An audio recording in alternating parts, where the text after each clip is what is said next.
how North Korea infiltrated the crypto industry. More than a dozen blockchain firms inadvertently hired undercover IT workers from the rogue state, incurring cybersecurity and legal risks. A CoinDesk investigation found. CoinDesk identified more than a dozen crypto companies that unknowingly hired IT workers from the Democratic People's Republic of Korea, DPRK, including such well-established blockchain projects as Injective, ZeroLend, Fantom, Sushi, Yearn Finance, and Cosmos Hub. The workers used fake IDs, successfully navigated interviews, passed reference checks, and presented genuine work histories. Hiring DPRK workers is against the law in the U.S. and other countries that sanction North Korea. It also presents a security risk. CoinDesk encountered multiple examples of companies hiring DPRK IT workers and subsequently getting hacked. Everyone is struggling to filter out these people, said Zaki Manian, a prominent blockchain developer who says he inadvertently hired 2 DPRK IT workers to help develop the Cosmos Hub blockchain in 2021. The crypto company Truflation was still in its early stages in 2023 when founder Stefan Rust unknowingly hired his first North Korean employee. "We were always looking for good developers," Rust said from his home in Switzerland. Out of the blue, this one developer came across the line. Ryuhei sent his resume over Telegram and claimed he was based in Japan. Soon after he was hired, odd inconsistencies began to surface. At one point, "I'm talking to the guy and he said he was in an earthquake," Rust recalled. Except there was no recent earthquake in Japan. Then the employee started missing calls, and when he did show up, it wasn't him, Rust said. It was somebody else.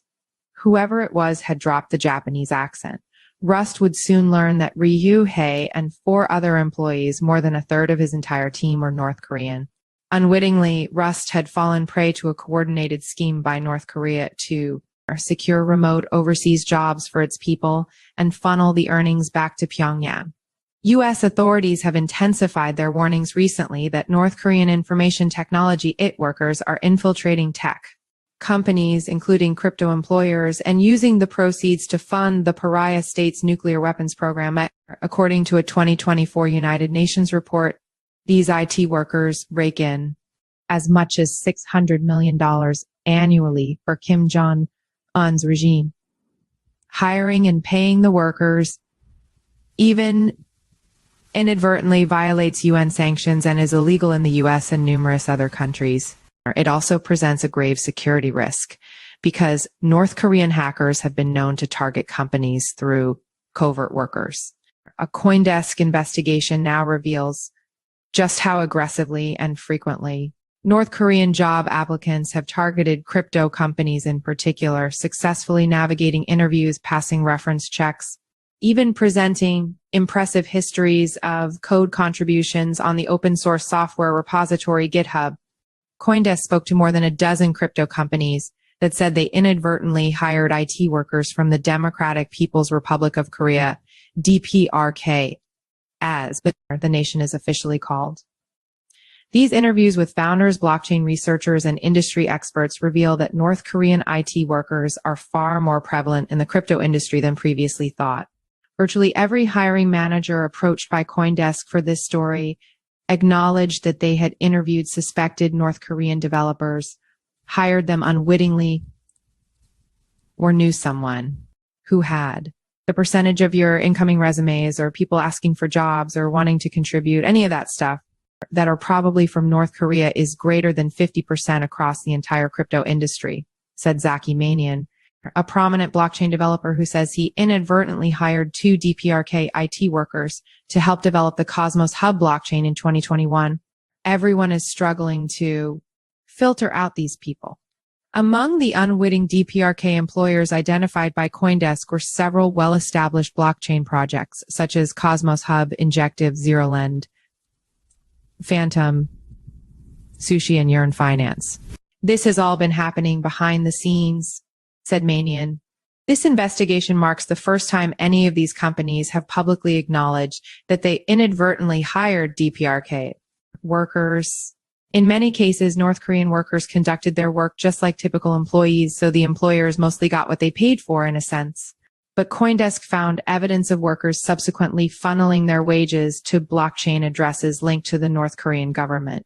CoinDesk's investigation also revealed several instances where crypto projects that employed DPRK IT workers later fell victim to hacks. In some of those cases, CoinDesk was able to link the heist directly to suspected DPRK IT workers on a firm's payroll. Such was the case with Sushi, a prominent decentralized finance protocol that lost $3 million in a 2021 hacking incident. The U.S. Department of the Treasury's Office of Foreign Assets Control, OFAC, and the Department of Justice began publicizing North Korean attempts to infiltrate the U.S. crypto industry in 2022.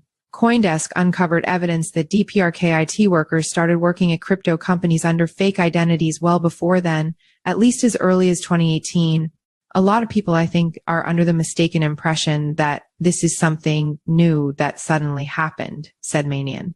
There are GitHub accounts and other things with these people that go back to 2016, 2017, 2018.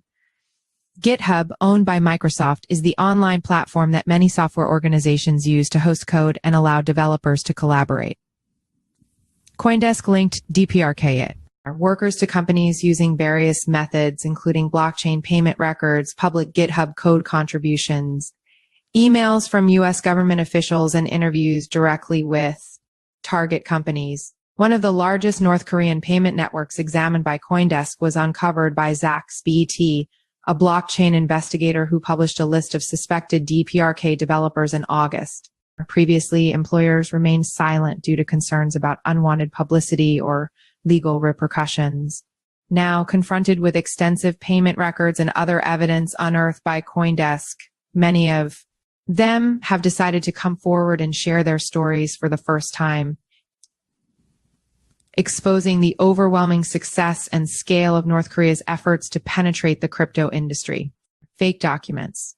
After hiring Ri Hyo-hye, the ostensibly Japanese employee, Rust's Truflation received a flood of new applicants.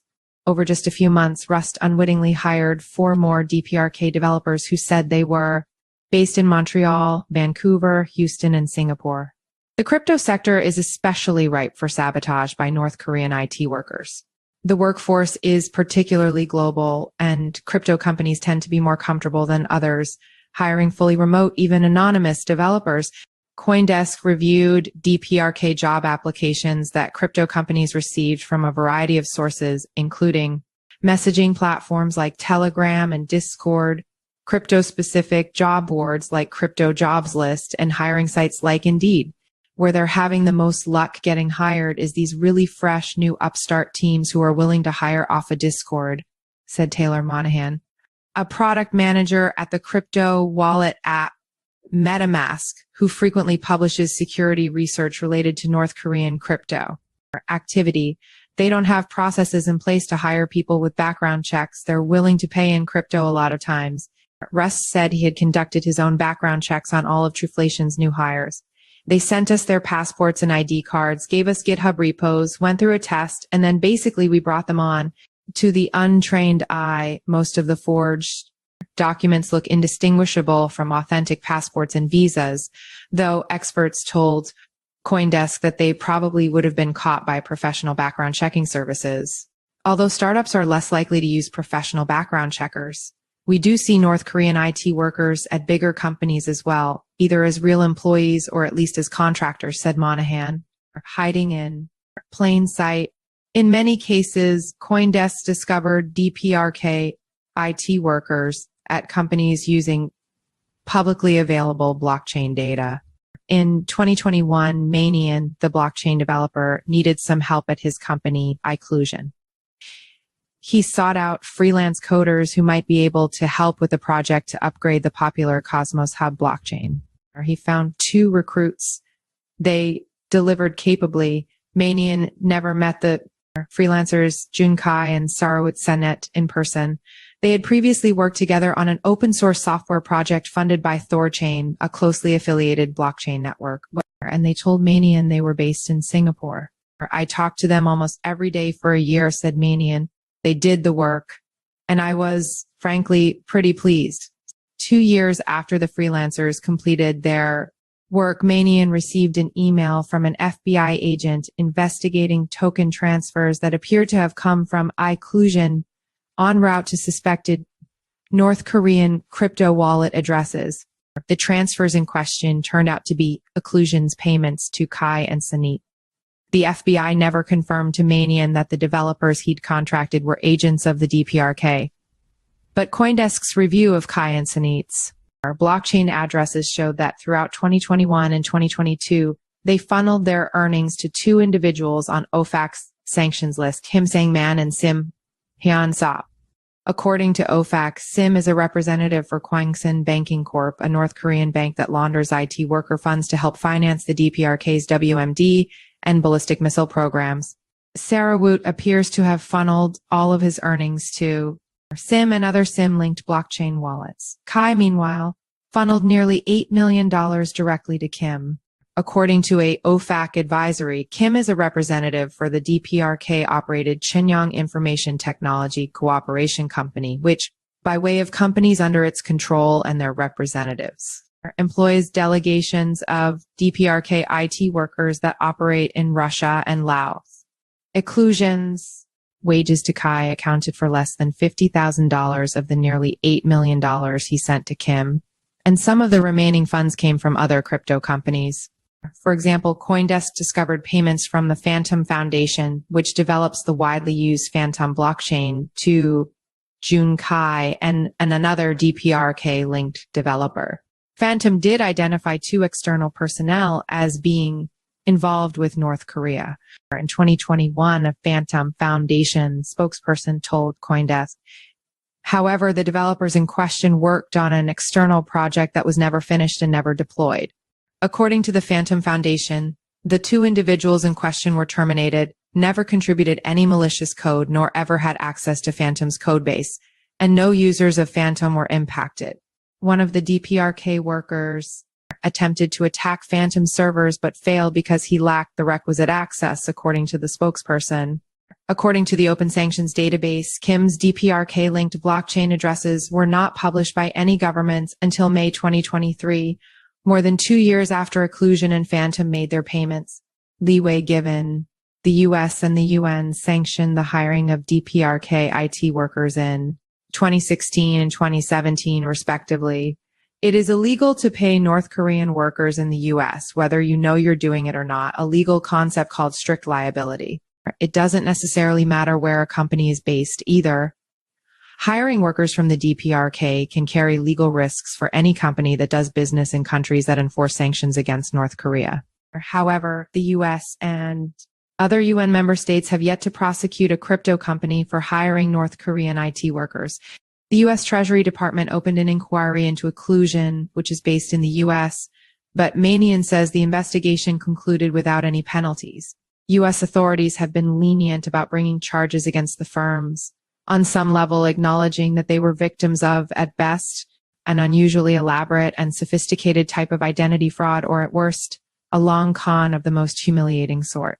Legal risks aside, paying DPRK IT workers is also bad because you're paying people that are basically being exploited by the regime, explained MetaMask's Monahan, according to the UN Security Council's 615-page report. DPRK IT workers only keep a small portion of their paychecks. Lower earners keep 10%, while the highest earners could keep 30%, the report states. While these wages might still be high relative to the average in North Korea, I don't care where they live, said Monahan. If I am paying someone and they're literally being forced to send their entire paycheck to their boss, that would make me very uncomfortable. It would make me more uncomfortable if their boss is, the North Korean regime. CoinDesk reached out to multiple suspected DPRK IT workers over the course of reporting but did not hear back.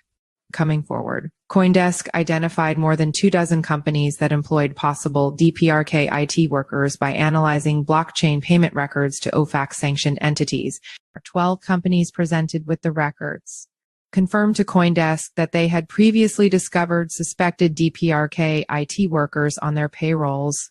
Some declined to comment further for fear of legal repercussions, but others agreed to share their stories with the hope that others could learn from their experiences. In many cases, DPRK employees proved easier to identify after they'd been hired. Eric Chen, CEO of Injective, a decentralized finance-focused project, said that he contracted a freelance developer in 2020 but quickly fired him for underperformance. He didn't last long, said Chen. He was writing crappy code that didn't work well. It wasn't until this past year when a government agency reached out to Injective that Chen learned the employee was linked to North Korea. Several companies told CoinDesk that they fired an employee before even knowing about any links to the DPRK, say, due to substandard work. Milk payroll for a few months. However, DPRK IT workers are similar to typical developers in that their aptitudes can vary. On the one hand, you'll have employees who show up, get through an interview process, and just milk payroll for a few months of salary, said Manian. There's also another side of it, which is you encounter these people who, when you interview them, their actual technical chops are really strong. Rust recalled having one really good developer at Truflation who claimed he was from Vancouver but turned out to be from North Korea. He was really a young kid, Rust said. It felt like he was just out of college, a bit green behind the ears, super keen, really excited to be working on an opportunity. In another instance, Cluster, a decentralized finance startup, fired 2 developers in August after ZaxBT reached out with evidence that they were linked to the DPRK. It's actually crazy how much these guys knew, Cluster's pseudonymous founder, Z3N, told CoinDesk.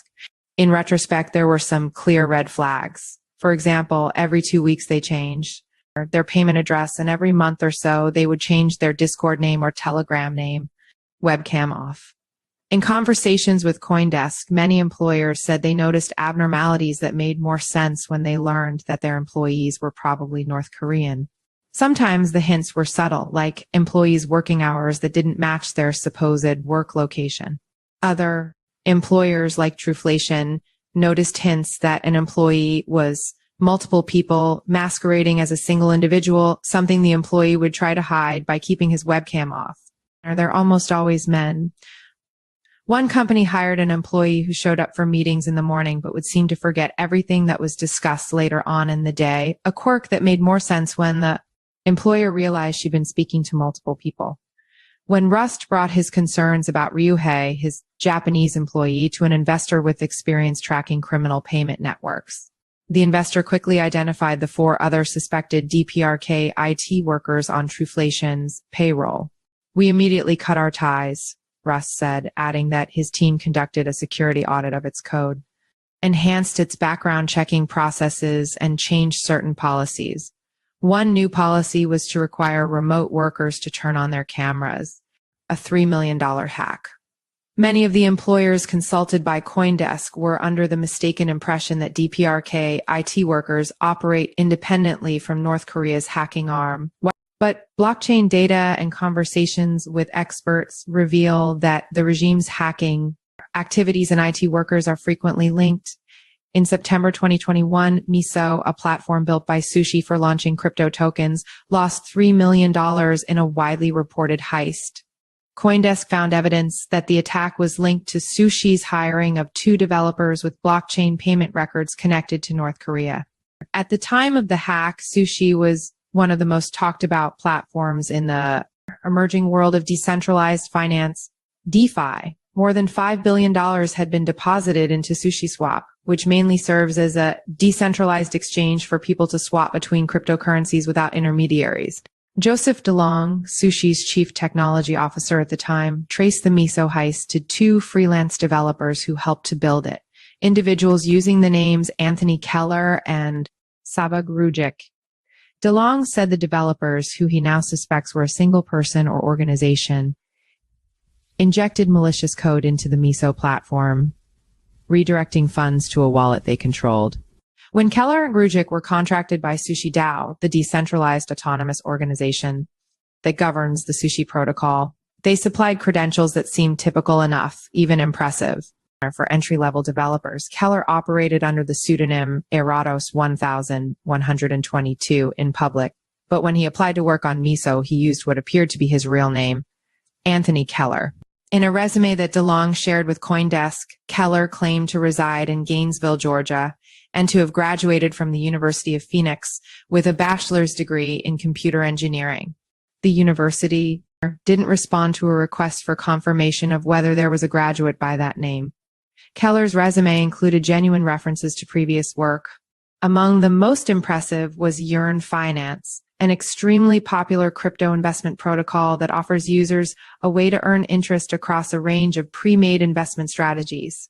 Banteg, a core developer at Yearn, confirmed that Keller worked on Coordinape, an app built by Yearn to help teams collaborate and facilitate payments. Banteg says Keller's work was restricted to Coordinape and he didn't have access to Yearn's core codebase. Keller referred Grujic to Miso, and the two presented themselves as friends, according to DeLong. Like Keller, Grujic supplied a resume with his supposed real name rather than his online pseudonym, Aristok III. He claimed to be from Serbia and a graduate of the University of Belgrade with a bachelor's degree in computer science. His GitHub account was active, and his resume listed experience with several smaller crypto projects and gaming startups. Rachel Chu, a former core developer at Sushi who worked closely with Keller and Grujic before the heist, said she was already suspicious of the pair before any hack had taken place. Despite claiming to be based across the globe from one another, Grujic and Keller had the same accent and the same way of texting, said Chu. Every time we talked, they'd have some background noise, like they're in a factory, she added. Chu recalled seeing Keller's face but never Grujic's. According to Chu, Keller's camera was zoomed in so that she couldn't ever make out what was behind him. Keller and Grujic eventually stopped contributing to Miso around the same time. We think that Anthony and Sava are the same guy, said DeLong, so we stopped paying them. This was the height of the COVID-19 pandemic, and it was not unheard of for remote crypto developers to masquerade as multiple people to extract extra money from payroll. After Keller and Grujic were let go in the summer of 2021, the Sushi team neglected to revoke their access to the Miso codebase. On Sept, Grujic committed malicious code to the Miso platform under his Aristok screen name, redirecting million to a new cryptocurrency wallet based on a screenshot provided to CoinDesk. CoinDesk's analysis of blockchain payment records suggests a potential link between Keller, Grujic, and North Korea. In March 2021, Keller posted a blockchain address in a now deleted tweet. CoinDesk discovered multiple payments between this address, Grujic's hacker address, and the addresses Sushi had on file for Keller. Sushi's internal investigation ultimately concluded that the address belonged to Keller, according to DeLong.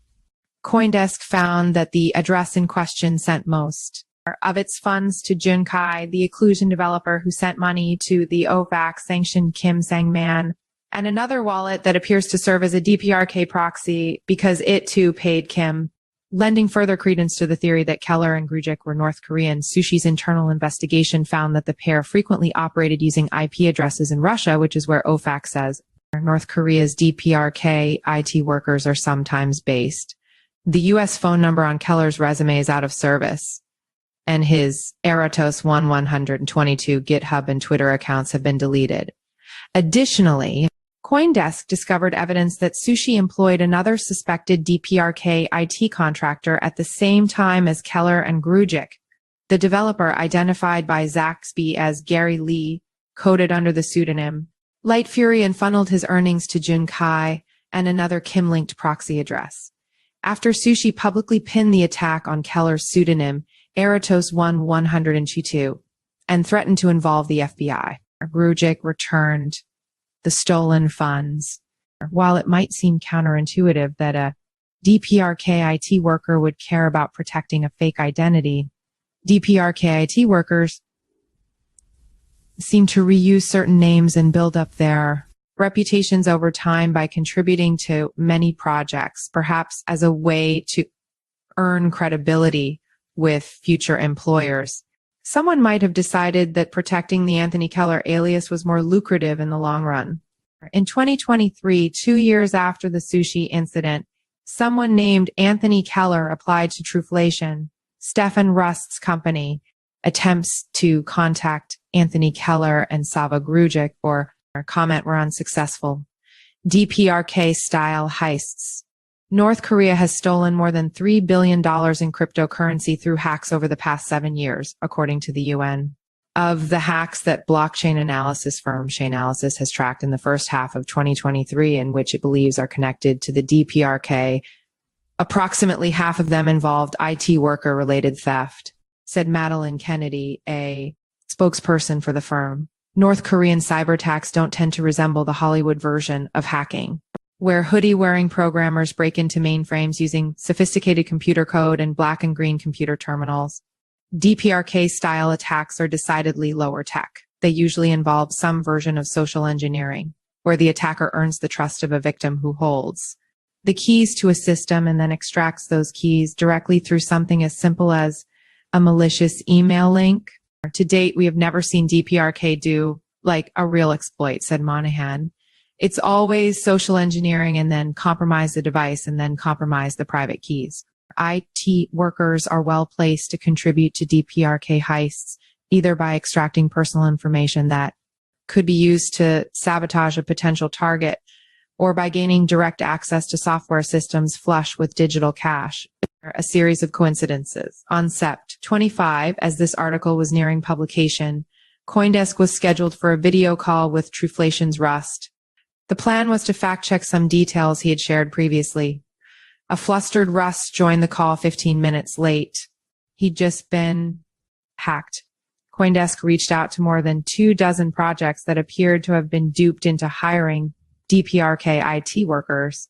In the final 2 weeks of reporting alone, 2 of those projects were hacked, Truflation and a crypto borrowing app called Delta Prime. It's too early to determine if either hack was directly connected to any inadvertent hiring of DPRK IT workers. Delta Prime was breached. First, on Sept. 16, CoinDesk had previously uncovered payments and code contributions connecting Delta Prime to Naoki Murano, one of the DPRK link developers publicized by Zaki, the pseudonymous blockchain sleuth. The project lost more than $7 million, officially because of a compromised private key. Delta Prime did not respond to numerous requests for comment. The Truflation hack followed.